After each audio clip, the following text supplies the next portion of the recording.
This is T.Y. Jackson. United States Women's Champion Chelsea Green. How you doing, people? And I love pro wrestling. I love pro wrestling. Good morning, everybody. Good afternoon. Good evening. Welcome to the Brunch Gimmick. I am Laurence. Today we are live. Another big week in wrestling, as yesterday was AEW Wrestle Dream. Hi, I'm Maxine Dupree. And I'm Otis. Hi, I'm the sweetest Pete, Christara. Mars, the specialist. And I love wrestling. And I love pro wrestling. And we Love wrestling. Bottoms up, brains on. Welcome to Quizplex here on Love Wrestling, your pro wrestling trivia charity show. My name is Zach Ralph. I will be your host. This is God's gift to wrestling, Michael Richard Blaze. Yeah, we are the Usos. This is Rachel Ellering. And we love wrestling. And I love And I love pro wrestling. Hello, Love Wrestling. It is Thursday night. It is 8 p.m. And you all know what that means. Well, you better know by now. It's episode 235 of this thing. I guarantee you there's like an 85% chance that's not an accurate number. Hi, this is Shaz McKenzie. This is Big Bad Boris. This is the Rhinestone Cowboy, Stephen Crow. And I love pro wrestling. And I love pro wrestling. And I love wrestling. If you're here, thanks for being here. It's for Exposure, Love Wrestling's Independent Weekend podcast, where we break down all the best happenings of the world of the independent wrestling side. I'm Peta, I'm wrestling, and what? Liza Hall. I'm the alternative Anthony Green. And I love pro wrestling. And I love wrestling. And I love wrestling. I love wrestling. And you know what? Ben Casero.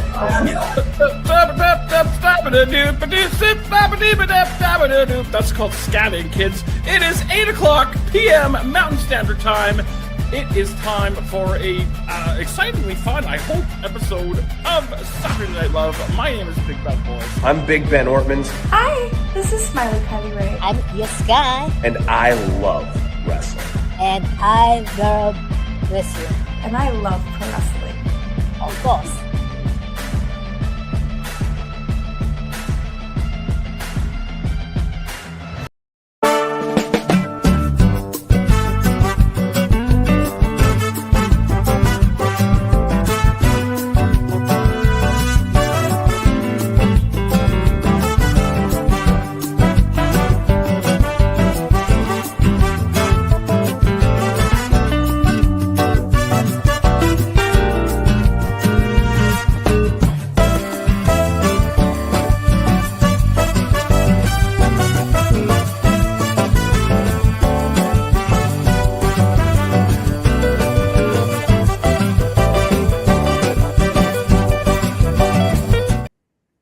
Good morning, good afternoon, good evening, wherever you are. It is the Brunch Gimmick. We are live.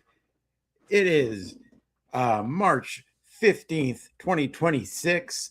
What a jam-packed Sunday we have coming up for you. What a jam-packed show we have for you this week. First of all, how is everyone doing? How is everyone's week? I hope everyone's doing well. Had a fine and healthy week. We've got Zach in the chat wishing everyone a good morning. Good morning, Zach. Hope everything is well. We got Grandmaster Solus in the chat. Hello, sir. Hope everything is well. I'm doing okay. It was I didn't end up doing as much as I wanted to this week. I wanted to attend C4 this week. I wasn't able to make it work. But there'll be another show. I'll probably be there next month. Also, and we will get into it, to hand out awards, as it is also Oscar Sunday, on top of it being AEW Revolution Sunday. Both those going on at the same time, and I will be watching both simultaneously because I contain layers and it's the duality of Laurence. We will get into the full AEW Revolution card. I'll be giving my predictions on each match, how I feel about some of them, as it is once again a Sunday night card, which, Tony, I love you. You put on great shows. AEW has been killing it the last little while. But you had an opportunity to do this on a Saturday. There wasn't much going on this Saturday. You put it on a Sunday against the Oscars, which, granted, are no longer a ratings juggernaut that they once were. But still, putting on a Sunday when people have to work on Monday, it is a lot. It is a lot. It is a full show. Just keep looking into making those Saturday shows, sir. But we get into that card. But before we get into that, for those who don't know, we started the year with the Brunchies, the first ever Brunch Awards. And I'm still heading those out. By the way, so there's gonna be, I'll have acceptance videos coming out soon. But I was able a couple weeks ago to get Speedball his award for content creation, which, unbeknownst to me, Fightful also gave him an award for the same thing for the SpeedVlog. And 2 weeks ago, Speedball showed off his award. I'm going to pull that up in a second. I also gave Speedball RJ City's award, which was a Hall of Fame induction to the first ever Brunch Gimmick Hall of Fame. The show does have its own Hall of Fame. I'm actually going to figure out a way every year to find a way to put up like a banner or something of everyone in the Hall of Fame.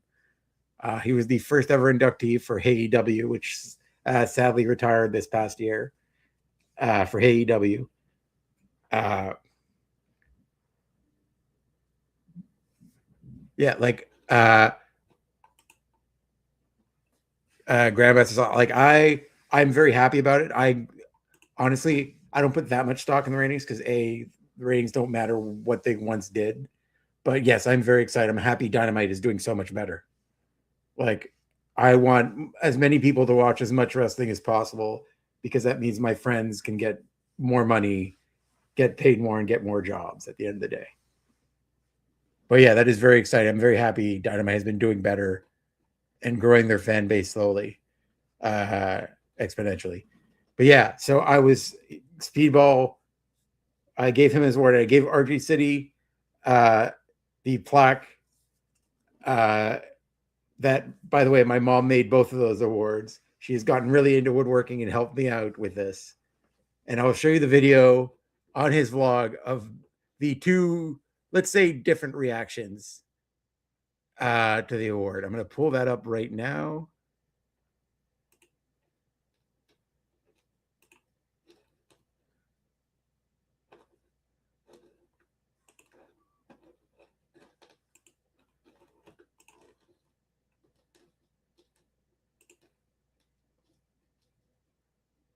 I'm going to pull that up.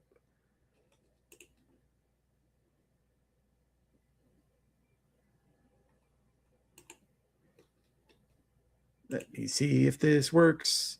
Gonna try it again. It's not working like I wanted to. Nope. I'm gonna keep toying at this. Oh wait, I'm an idiot. I know why this is not working. No. Do. There we go. So this is Speedball. Let me lower the volume a little bit just so it's not too loud. This is Speedball accepting his Brunchy Award at the beginning of the vlog. Welcome, one and all, to another episode of the award-winning, that's right, the Love Wrestling Brunch Gimmick award-winning for content creation SpeedVlog, as well as the Fightful award-winning vlog. Theta. Hi. Today we're going to Denver. Yeah, I'm sorry there's a lot of crap in the back of the car. I just got back. That's okay. You slept in the car a lot this weekend. I was on the road. I was in Canada. Here is RJ City's reaction. Okay. All right. RJ, so I was given a very important task. You were? I was. Okay, but from who? Maven? It was Maven, wasn't it? It was not Maven, unfortunately. Though also I did screen cap a tweet that you made earlier today. So that reads, I had no idea. When you see me, I want to be the guy when I show up. I make a surprise announcement that you're not going in the Hall of Fame. Well, which is... So I had no idea about that tweet. Hadn't seen it. It came out like months after. Like I did the award show January 4th. And I already had the winners set up before that because my mom also had to go make the awards for me.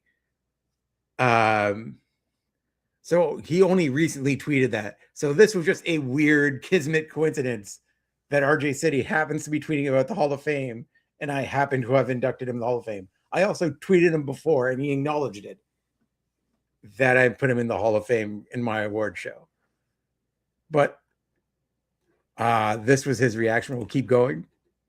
Which is great timing on your end because you are going in the Hall of Fame. I don't want to go in the Hall of Fame. You're in it. No, you're in the Hall of Fame. You're ruining my bit. I don't want to go in the Hall of Fame. No, this is not what I. This is not you. Who?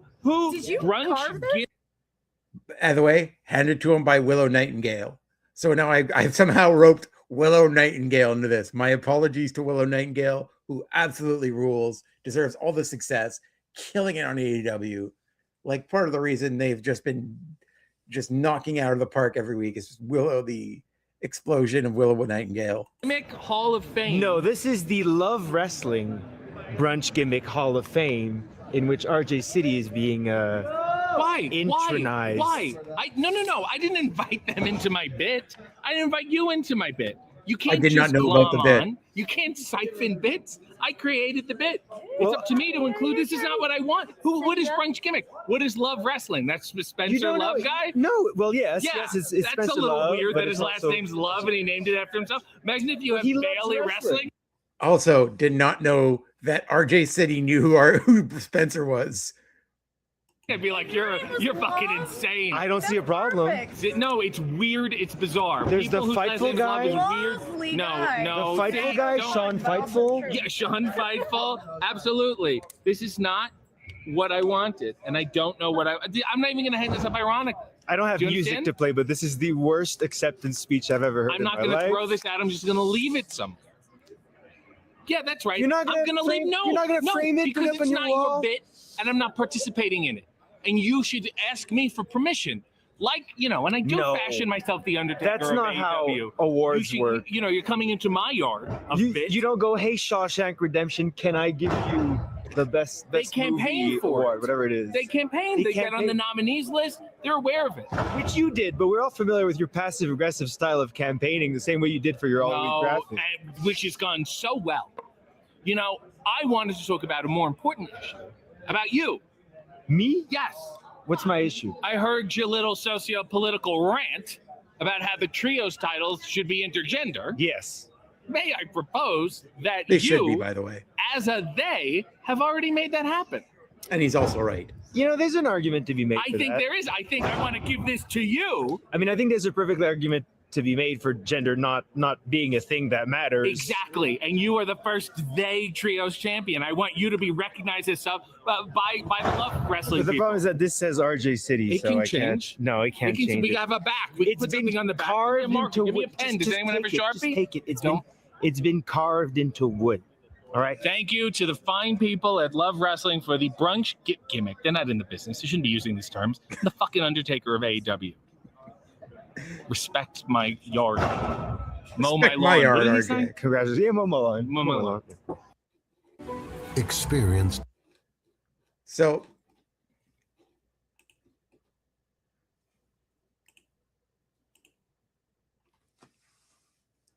RJ, I appreciate you finishing it by actually accepting my lovely 74-year-old Italian mother lovingly carved that into wood for you. She now has heat with you. She is not happy with you, RJ, but a mea culpa here, RJ. We both have something in common, and you brought it up there. Neither of us have gotten a graphic from our companies. RJ City never got one from AEW, and it's been the last time I brought it up. Zach didn't even notice that he never, years later, had never given me a graphic. Everyone at that time who was brought on as a contributor got a graphic announcing them. Mine never came, not once. So we have that in common, RJ. Neither of us have gotten a graphic. But I I do openly invite you to come on to the Brunch Gimmick and air your grievances with the Hall of Fame induction. I had no idea that I stepped on your bit, but it worked out quite kismetly. So RJ, I ask you, please come on the show. We are on top of talking. We'll talk AEW, of course. We will talk. We're both weird pop culture nerds, and we can talk about the Oscars if you want to come on next week. Next Sunday, we could break down the Oscars and Revolution.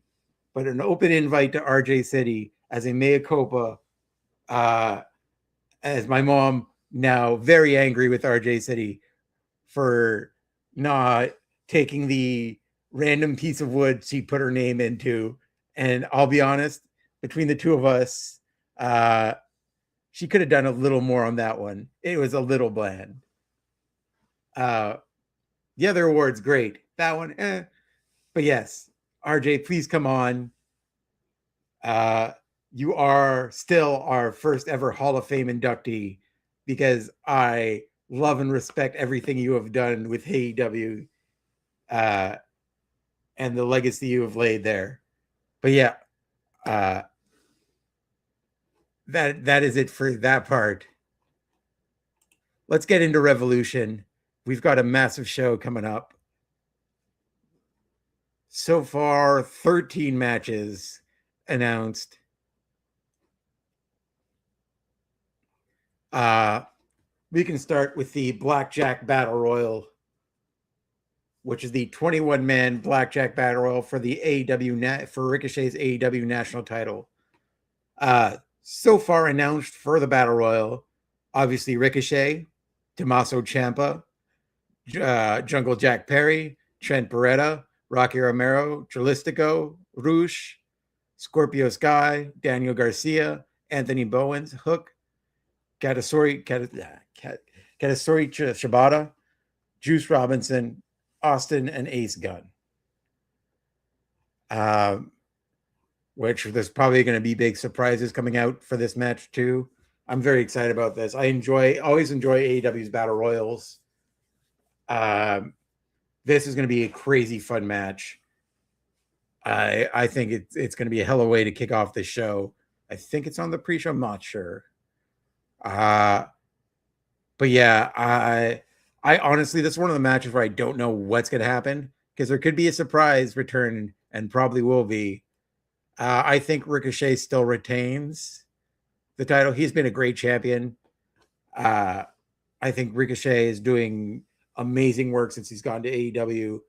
I think putting this title belt on him was the right choice. He is absolutely killing it as champion. But yeah, I think he retains, but there will be I think there's going to be at least one or two surprises in there. Yeah, this is going to be definitely a fun match just with the people announced. Like Shibata, I'm very excited about. Dan Garcia being in there, Jack Perry. Like you're going to get some crazy stuff going on in this match. We also have one of two matches, right? Yep. One of two matches Willow Nightingale is in, who once again presented RJ City with the Brunch Gimmick Hall of Fame Award. Thank you again, Willow. Willow putting her TBS championship on the line against Lana Cross, which is one of two matches. Lana Cross is in the same match later on against Willow Nightingale. I think Willow retains this one. I think she retains the TBS championship. I do, however, think Lana Cross, I think Megan Bain and Lana Cross are going to they're probably going to jump Willow after the match and weaken her for the tag team match later on. But I think she retains the TBS title here. Again, this is going to be a really good match and a really good showcase for both of these people for this whole show. Both matches are going to be a great showcase for both of them. But both of them are pulling double duty, which is a lot to say the least. And there's a reason why it doesn't happen very much, because one match takes it out of you. We also got Mr. Pre-Show, Boom and Doom, Big Boom AJ and QT Marshall with Big Justice versus the Infantry of Captain Sean Dean and Charlie Bravo with Trisha Dora. I'm excited to see Trisha Dora and Big Justice mix it up. I've gotten to meet Trisha Dora. She's absolutely awesome, like absolutely genuine and really kind person. Like Captain Shaw, like I want the Infantry to win this match. I like Big Boom AJ and QT Marshall. They like Big Boom always wins this match. These matches. He doesn't need this win. I think the Infantry needs to go over here. Like I get people are tired of seeing them. And to a certain extent, they I could also see how their general 15 minutes of fame are sort of running up. But at this point, like it's still clearly drawing YouTube viewers. This is going to be on YouTube or the pre-show. Like this is just an online match. This isn't part of pay-per-view. So like for what is ostensibly supposed to be free match, like it does what it's supposed to do. Like AJ and Big Justice bring those viewers in, or are supposed to bring those viewers in. And as free match, I don't care as much. Like I get the exhaustion people have of having them on the card, but like I still think they're fun to have around. And I think this is gonna be a fun match against the Infantry. But again, I think it's the Infantry should go over here. 100%. That team is way too talented. And I think they should clearly go over Boom and Doom.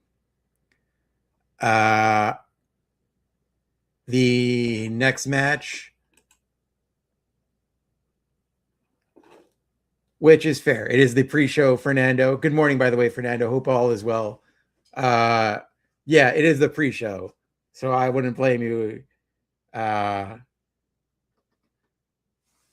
See, I like there are some, like, I get it, but there are some bangers on the pre-show on 0 Hour.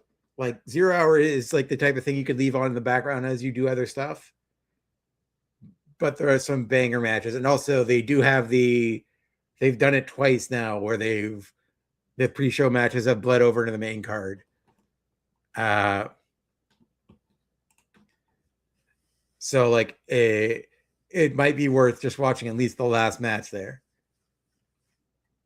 We also have FTR versus the Young Bucks. So this is one of those things where it's going to be a great match. No matter which way you cut it, this is going to be a really fun, great tag match.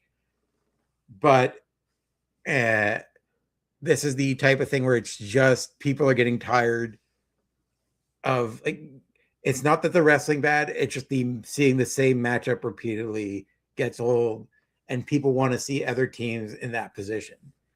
Is the problem with this match. It's the downside with this match is there are other tag teams there who could be in that exact position against FTR, who should have a tag team title shot or get a chance to win the tag team titles. Like, I think going into this, the Young Bucks might win it. I think they've been telling the story of this is like the first time in probably the first time ever a babyface Young Bucks have won the tag team titles. But yeah, like this is going to be a really fun match. Like the bell to bell thing is really fun. It's just tiring of seeing FTR versus the Young Bucks every single time. Seeing it so much. Like I get that people are sort of like tired of that, but I think bell to bell, this is gonna be a really fun match. I could see the Young Bucks taking the titles off of them here, though. We also have John Moxley versus Konosuke. Why am I cannot talk today? Versus Takeshita in a no time limit match for the AEW Continental Championship. I would say Takeshita wins this match, but I could also see the Don Callis family fully turning on Takeshita. Either he wins and they turn on him, or they cause Takeshita to lose. Kanoshite Takeshita. I can't talk today. Whatever. It's going to bother me all day. But yeah, I think we're starting to see the tears of Takeshita and the rest of the Don Callis family. Although I would have liked to see some members of the Don Callis family side with Takeshita and have like a full break, a like side faction with Takeshita as the leader. And like you could run back Okada and Takeshita, but each of them have their own side of this faction. I think that story you can tell multiple times, but have them with each their own group on the side of like you can easily take 3 or 4 members of the Don Callis family and no one would notice. It would not hurt them.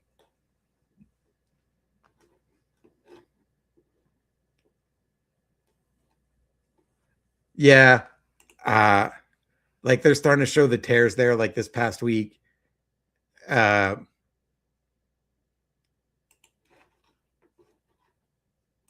But I would like to, I honestly want to see some other members of the Don Callis family break off of there, just because there are so many members in that Don Callis family, and everyone there is so talented.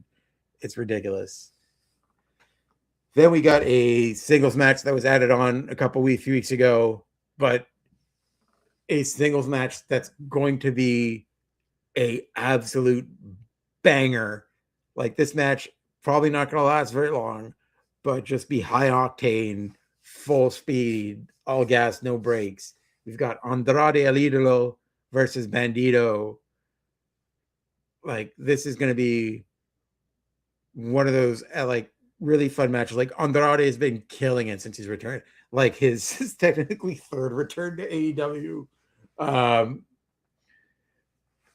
But this last run he's had with AEW has been great. It's been so much fun. I think he's really found his footing in the company. And him versus Bandito, who very much, if wasn't number 1, easily in the top 3 wrestlers of last year, of 2025, and 2026 could very much be the same way for Bandito. Like this is going to be a very, very fun match. I think Bandito wins.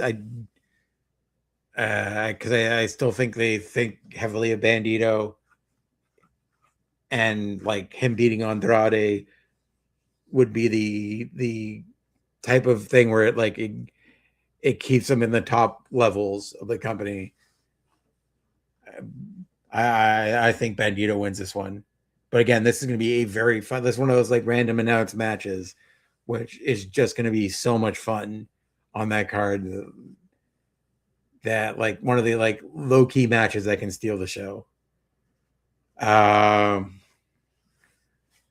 we got Brody King versus Swerve Strickland, which I don't understand how this isn't a no DQ match or something, because these two are going to beat the hell out of it. The whole thing is you're announcing who the most, you're fighting over who the most dangerous person in AEW is. And it's in a straight up singles match as of right now. I think Brody King needs to go over here. I think you still got so much momentum behind him. It's one of those things where there's so much riches here, they don't know what to do. Like both Swerve, you can have either one win and be a legitimate contender for the heavyweight title. But I don't think Swerve needs it as much. I think Swerve can take this loss and be fine. I just worry what's going to happen with Brody King if he loses this match. Does he continue to move down the card? Because I want to see Brody King in the heavyweight title picture for a little while longer. Yeah, that's a good call. He absolutely is a top guy at this point. I think, we all know, and name of the show, we all know it was a gimmick chain, but that was still a cool shot of him breaking the chain. breaking Swerve's chain there.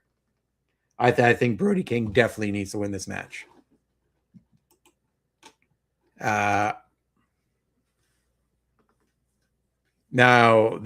talking about things that can steal this show, and a match very much for their bisexual friends are going to love this one. It's Tekla versus Chris Statlander in a 2 out of 3 falls match for the AEW Women's Championship. These two are going to beat the shit out of each other. It's going to be so much fun to watch. I am so excited. Like, this is one of two, like, there are 2 different women's matches on here, singles women's matches, where it's just going to be women bludgeoning the hell out of each other, just throwing the stiffest strikes. Like, I'm excited they're going to be giving this match time. 2 out of 3 falls is the right match. I think Statlander definitely is going to get it. Like, the only thing with 2 out of 3 falls matches is it is predictable. You know it's going to be one apiece. It very rarely does somebody win 2 straight falls. Like, the vast majority of them end up one apiece. I think Chris probably gets the first fall and gets her lick back right away. Either that or they do the underdogs baby face. Statlander goes down 1-0 and has to come back and tie it up 1-1. And I think Tekla retains the title. Her title run's still in its infancy. I think you could do more with Tekla's title run. She looks so goddamn cool at all times. Like, that is like somebody they brought in who I'm happy is getting their shine as world champion. Like, this is going to be a fun match, which everyone should be seated for. Like, I'm excited what they could possibly do with the 2 out of 3 falls match. Like, I wouldn't be surprised if Tekla even gets herself disqualified in one of the falls specifically to weaken the Statlander. Oh, look who's in the chat. Good friend Maggie.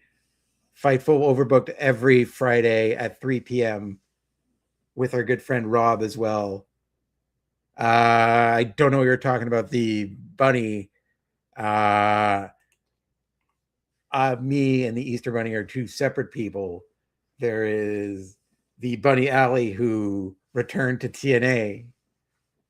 I don't know who this other bunny is.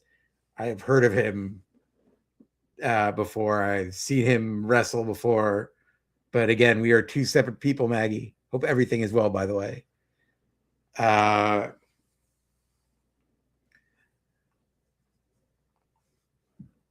don't know why you're winking. There is no wink. I'm being quite literal. We're 2 separate people. We're obviously not the same person. Winking at me is creepy. I'm just saying there's nothing there. There's no where we're in no way, shape, or form am I the Easter Bunny, is all I'm saying. But yeah, I could see Tekla getting herself disqualified for one of the falls specifically to weaken Statlander and potentially take so she has the whole underdog thing going for the last few falls. And we mentioned the Don Callis family earlier. It is the champions, the Don Callis family, versus 2/3 of the former champions in Jet Speed, this time with Mystico taking Hangman Adam Page's spot for the trios title. I think they've been sort of teasing tears between the Jet Speed. I think maybe soon it is time. As much as I like Jet Speed, I think either you position them as the tag team they are and have them compete for the tag team titles, or they have both individually Like, you're talking people who have sprung it on their own the end of last year and this year. Like, there's a reason why Tony Khan specifically shouted both of them out at a press conference at the end of last year,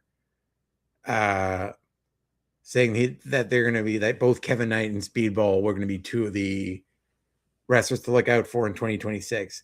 And he's been absolutely right. Like, his match against Kyle Fletcher was an absolute banger. Like, again, I don't put too much value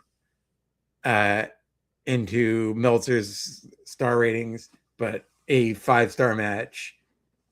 And this one I happen to agree with. It is also very funny, and those who have watched Speedball's vlogs, and especially if you're in his Discord, know that before he was in AEW, it was a running joke that Meltzer would rave about one of his matches, say how great it is, and then give it 4.5 stars and never give him 5 stars. Even to the point where one time he rated it 5.5 stars and then corrected himself and brought it back to 4.5 stars. He's like, oh no, this was a mistake. It was supposed to be 4.5. I'm like, God damn it, Dave will not give Speed. I think he only gave before he gave people 5 stars twice, 2 or 3 times before this. And it was the match, I think against Kenny Omega in AEW that he had, or it was, oh no, it was Ospreay in AEW. It was Ospreay in AEW, and it was the Walking Weapon that he also, I think, got 5 stars as well. In TNA. In the 2 matches when he was in TNA that he gave 5 stars to.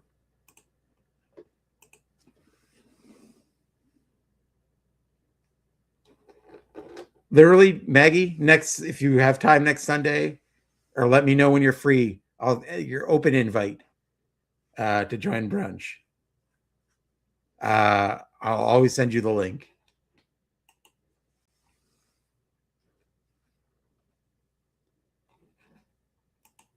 But yeah, I expect the Don Callis family to retain here. I think this trio of Mark Davis, Kyle Fletcher, and Okada is incredibly dominant. I think they are the right people to take the trio, to hold the trios title for a little bit. I think Horace Cock was the very good transitional champions here. I think they had no choice but to take the trios title because, for obvious reasons, you had Joe going to have to take time off to film stuff, and you had one of the members switching companies, and it made sense to put on a babyface team to take it off on the Don Callis family, because that trio makes sense to be champion. There's no shame in losing to Okada, Fletcher, and Mark Davis.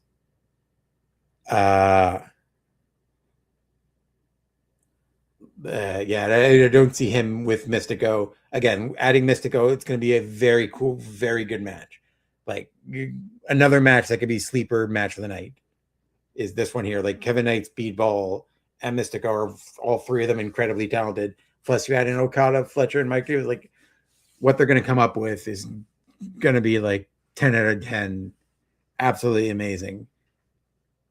This is going to be a very fun match, but I think the Don Callis family obviously retains here. Then we got Timeless Tony Storm against Marina Shafir in a singles match, but everyone is banned from ringside.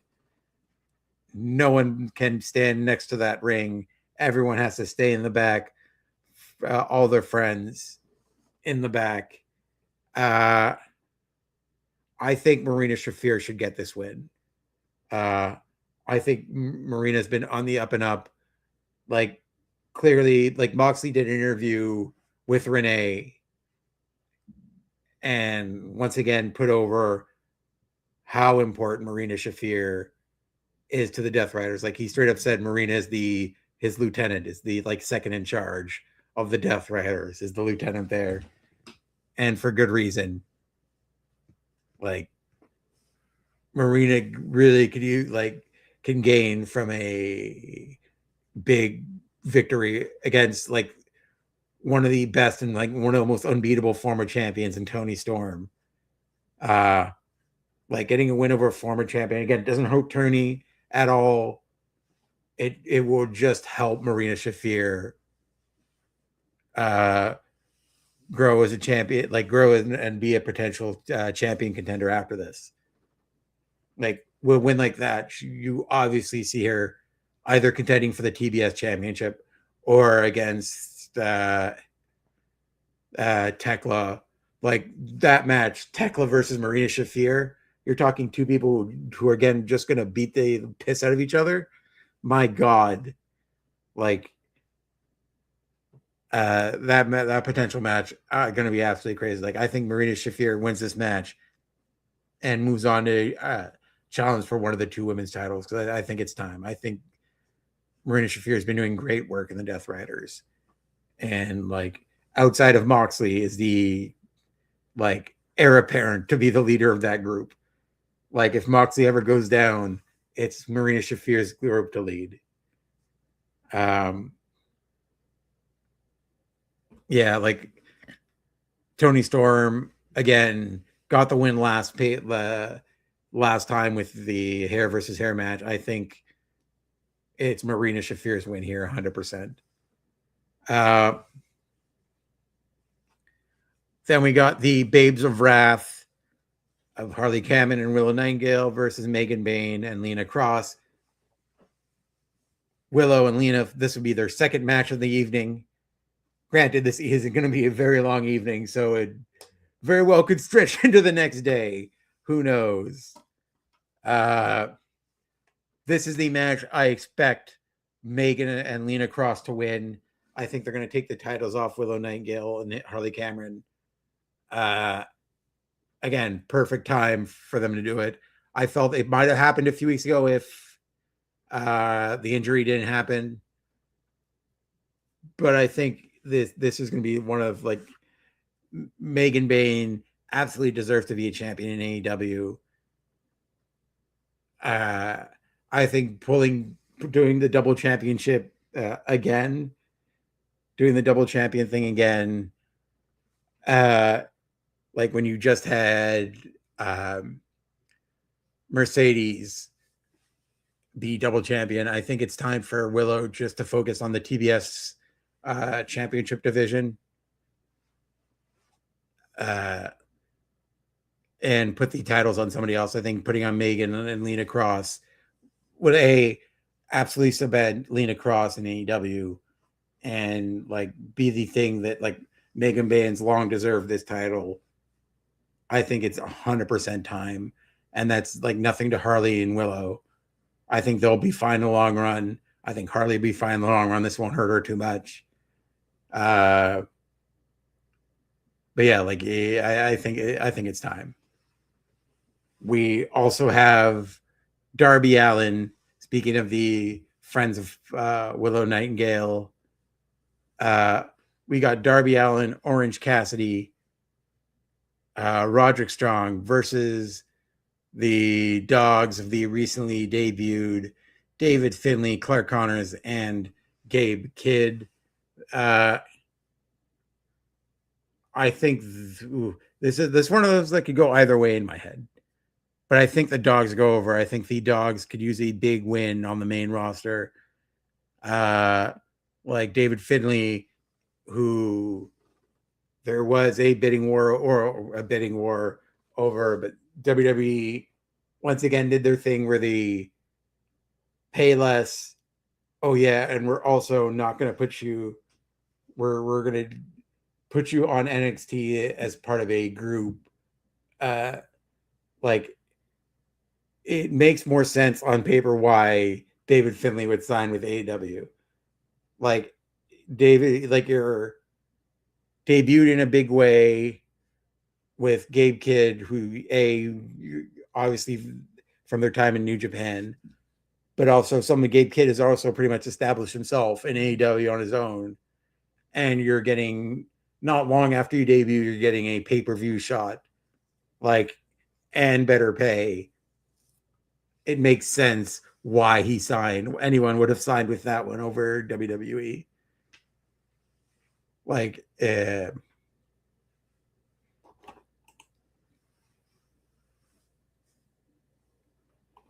yeah, the dogs sound generic. That is true. Like the dog, and there are so many dogs in wrestling. Everyone's barking now. Everyone's got some form of dog gimmick. It is crazy. And just generic the dog. I agree with you, Fernando. The Warhounds was a much better name. Like I wish, like it just seems like they needed a name, and just like, fuck it, we're just gonna do the dogs. But yeah, it just seems generic, and like they phoned it in because like probably they can legally use the Warhounds because New Japan owns it. Yeah, the Warhounds is better, or like find a different name that isn't dogs. But yeah, I think you give it a little bit of time. Like I think the Don, like I wouldn't be surprised if they do a heel versus heel match of the Don Callis family versus the dogs, but I wouldn't be surprised by the year's end they're trios champion. But I think there has to be a little space here between, like, either a babyface wins it and they take it off a babyface. But yeah, I wouldn't be surprised if the three of them win the titles at some point. Like, it seems like it's built for them. But yeah, like you got Roderick Strong, who returned to help Orange Cassidy and Darby Allin this past week. I 100% think the dog should win this match. Which brings us to our main event of MJF, the champion, versus Hangman Adam Page in a last chance Texas death match for the AEW World Championship, where if Page loses, he will never be able to challenge for the AEW World Championship again, which would be weird. Like, I don't like stipulations that creatively handicap them. Because you, like, granted, like I said, the heavyweight championship like picture is like chock-a-block full of contenders right now. Like, it's as rich full of viable young contenders who are crazy over with the fans, and any one of them could win it. And yes, Hangman has won it multiple times. It like, just like with what happened with when Cody did the same thing. It just feels like it's creatively limiting. You don't know what happens. You don't know if injuries could limit them, and you might need a Hangman to take the title who you can rely on. Which is the only reason why I think he might win it, is because of this stipulation. But I'm 90% of the way MJF wins this match. And then I'm interested in how they handle Hangman losing and not being able to challenge again. But this, obviously by the name, is going to be a brutal match.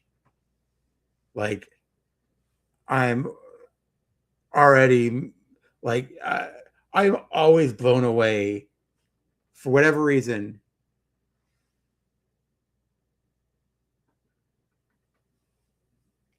I'm always blown away by how much MJF is willing to do, like, these deathmatch things, like, especially just like I was blown away by like what Randy, or like, he just didn't seem like the type to do deathmatch or like hardcore stuff, and he commit, like everything else he does, he commits fully. Like his match, the like thumbtack match, which I was there live for, which like you can see it on TV, but just the the amount of thumbtacks and the way the ring glowed was just crazy. Like, MJF is a gamer. He deserves to be champion. Like, he has been like, this last run is probably the most I've ever enjoyed MJF. And I've always liked MJF, but like, this the most I've liked him. I think he's doing a great job as champion.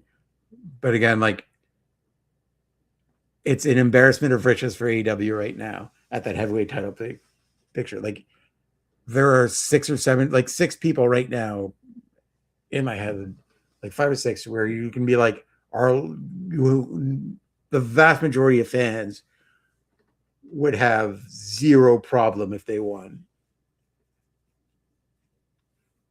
Like, and would be crazy over it, the fans. Even like, I'm talking both heels and babyface too. Like, there are several believable champions. Like Hangman, obviously, first and foremost, like that, his connection with the AEW audience is so big. Like, Tony Khan didn't see him as a heavyweight champion at first, but he became undeniable. And that's a credit to him. So this is the match. I like, what was initially a match, I would have 100% said MJF is obviously winning this. It's shortening his thing. But adding that stipulation adds that thing in the back of your head where, like, will they do this? Will they redo the coding? Like, I wouldn't be entirely shocked if Hangman wins this back, even though, like, some people, I know Boris on here doesn't like that the heavyweight title gets bounced around. I don't mind it because there is a reality. It does make it feel more real. Like, if you're looking at, I'd say the closest comparison would be like UFC. Like, in the UFC, the heavyweight title bounces around a lot. Like, I think like the record was like 3 or 4 defensive in a row. So like, people are known for long reigns. So I don't hate that now. Like, AW has had multiple long, like, year-plus reigns of the heavyweight title. So I think having a little bit where it does bounce around isn't bad. And, like, doesn't hurt. Like, I still think Kyle Fletcher wins at the end of the year. But again, like, I think they're waiting for Ospreay to return. I wouldn't be surprised if MJF wins the match and then Ospreay returns, or something along those lines. Because I think either whenever All Out or All In is in England, for which one, I think that's when they have the match with Ospreay for the heavyweight title. But I think whenever Ospreay returns, it makes more sense to do it against MJF. I wouldn't be surprised the hell they do a triple threat with Hangman and MJF somehow if Hangman wins. But I wouldn't be surprised we see him tonight. That is Revolution. I am stoked about it. I just ordered it right before I went live. I am so stoked. Also today, closing out, I've got this graphic. Which I like. We need to find a way to add theme music to this. Is it a thumb up or a thumb down? Do. I bought the preview version, like the deluxe version of WWE 2K26, and my early thoughts. There are some good, some bad, which I really don't like. The game itself, really fun to play. I've been playing through CM Punk's mode, going through CM Punk's career. That I'm really enjoying that. Especially that I was especially in like the Ascension, like up until around the pipe bomb. I think the pipe bomb is the first I started to get back into wrestling, because like a lot of that earlier part of CM Punk's career, I was out on WWE. I had stopped watching, so it is fun for me to, like, once again, getting that history lesson back up and playing through it. has been fun. I'm really enjoying the like ragdoll physics. The downside so far for WWE 2K26 is like how they're handling like the like downloaded characters and stuff. Like I'm still not like I am technology and thing. I'm very, very fucking stupid. I'm not good at it. I get easily confused.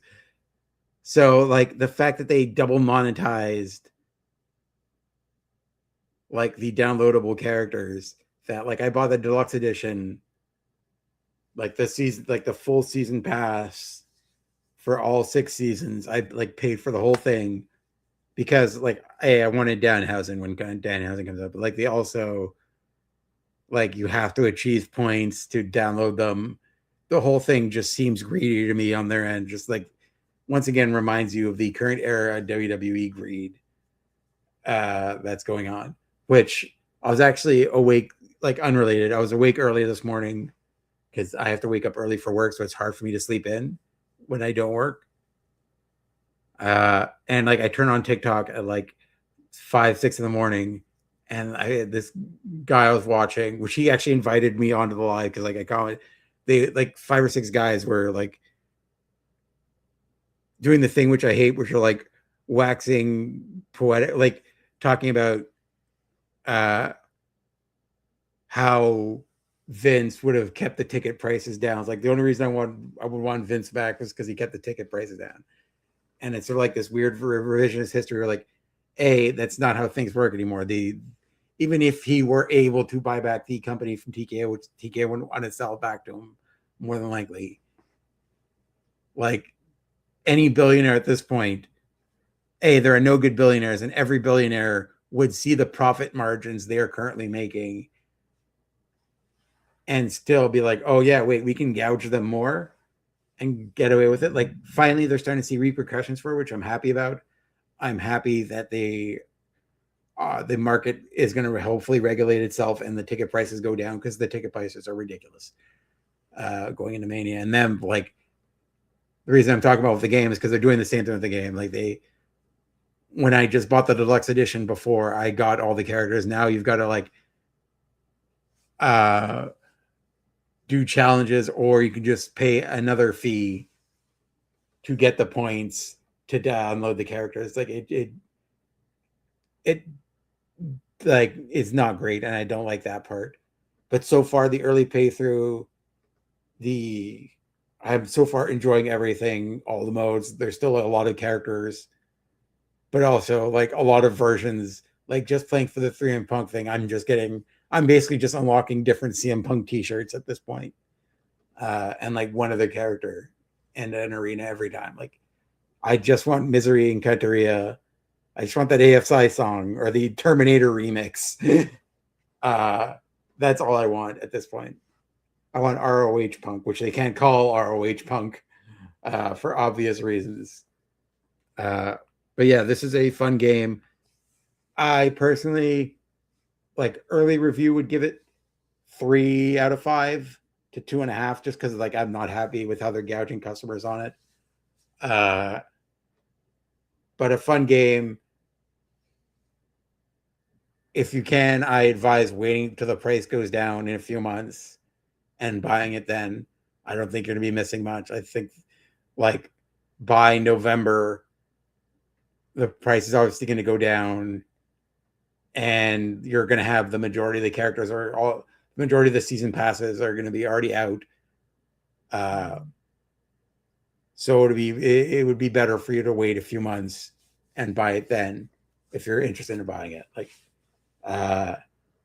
is probably the best choice for this game, but still very fun to play, and worth at the end of the day buying it at some point, because I do enjoy the WWE games and I'm excited to get into more of the modes. I'm waiting a little bit till more people put stuff online to do the career mode, because I played through that on the last game and I really enjoyed the last one, which you can follow me at KartSanDG as we ran up the show, as I will be playing through it. I think we'll be doing that on Twitch too, the career mode with like the next few weeks. I do live stream on my own Twitch channel at CartsAndyG. Follow me on all the socials for updates about the show. We'll be back next week, maybe with a guest. We will see. Once again, RJ City, the invite is always open. I'm not Tights and Fights. I'm not a big podcast like Tights and Fights. But it would be a great joy to have you on and settle this beef here between us, mostly between you and my mom. My mom wasn't happy how you handled that award. But yeah, maybe next week we'll have a guest, which will mean we'll be live. If we have a guest, we'll be live at 12. If not, we'll be live at 11 a.m. if it's just me, breaking down what happened in Revolution, all the fallout of that, and the fallout of WWE. We had Randy Orton. Next week, we'll talk more about WWE, as we had Randy Orton turning heel, which I honestly thought was going to happen at Mania. What I did not expect was for the heel turn to happen so quick. I thought Randy was going to be the one to turn at Mania. I thought they're going to, and I think they still are building up. The second this match was made, I knew this is going to be the match that they build up him bringing back the punt. Because they were going to do it with Kevin Owens before that match fell through. He was going to bring back, like, this is the type of thing where the rivalry makes sense. The anger's there, and going to build between two friends. I think he brings back the punt. Either he loses the title, loses the match, and then punts Cody, or he wins by using the punt. I think this is where he goes a step too far.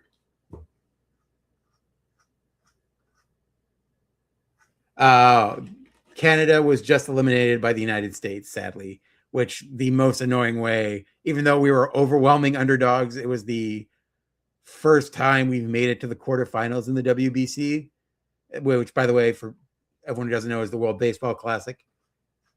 First time we've ever made in the quarterfinals. We were overwhelming underdogs, and the United States just barely beat us. They beat us 5-3 in the quarterfinals, which they've been a lot of fun. If you're ever checking that out, as somebody who's also half Italian, I am enjoying this Italian team's run. Yeah, like a lot of people thought Cody was going to turn. I always thought it was going to be Randy. I think Cody's still the very much slotted in the John Cena, we need him as a babyface for as long as possible role. I don't think they quite have a babyface his level yet that can replace Cody if he turns heel. So I always thought Randy was going to be the one to turn heel. Yeah, it just happened. Like there wasn't enough build up to him doing it. I did like the line of him saying this was supposed to be easy. This was supposed to be Drew, because I think he was always planning on doing this. I think he was always going to be knowing that like this point in his career, these shots don't happen as much, and he needed this. So he was always going to go like sicko mode and just go for blood off the rip. And it was going to be easier being Drew, but it still wouldn't stop him that it's his friend Cody. And I think you have a good story to build over the next few weeks till Mania. Here, like I'm actually excited about this match. I think this is the right match to make. Like you've obviously got the star power there and the history. Yeah, I think Trick is almost there. They need to turn him babyface. I think Trick this time next year potentially he can be in that spot. But yeah, it's still a little too early. You don't have a true blue babyface that is that over and sells that much merch to kids. I mean, although Danhausen is the top merch seller, it's weird what they're doing with Sami Zayn. Sami Zayn, it breaks my heart to think about that. I'm at this point resigned that he's never going to win the heavyweight championship, or if he does, it's going to be like on his last night.